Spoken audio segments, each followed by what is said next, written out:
અમરેલી જિલ્લાના જાફરાબાદમાં પત્રકાર એકતા પરિષદની મીટિંગ યોજાઈ હતી. પ્રદેશ અધ્યક્ષ લાભુભાઈ કાથરોડિયાની ઉપસ્થિતિમાં આ મીટિંગનું આયોજન કરાયું હતું.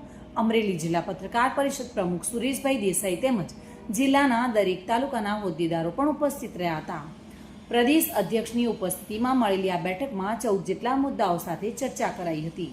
આ ઉપરાંત બગસરા સંગઠનના કાર્યકર્તાઓ દ્વારા કરાયેલી સરાહનીય કામગીરીને બિરદાવી તેઓનું સન્માન કરવામાં આવ્યું હતું. તેમજ આ સાથે રાજુલા કોઈનુર ગ્રુપના માલિક એવા દિલુભાઈ વરુના નાગરેશી ખાતે પગપાળા ચાલીને જતા યાત્રિકો માટે નિઃશુલ્ક એસી હોટલ શરૂ કરવા બદલ તેઓનું પણ સન્માન કરાયું હતું. તેમજ અમરેલીના એક પરિવારના 14 લાખ રૂપિયાનું પાકીટ મૂળ માલિકને પરત કરનાર કંડક્ટરનું પત્રકાર એકતા પરિષદ દ્વારા સન્માન કરવામાં આવ્યું હતું. તેમજ જિલ્લા કે તાલુકાના પત્રકારોને પડતી મુશ્કેલીઓ વિશે પણ ચર્ચા કરવામાં આવી હતી.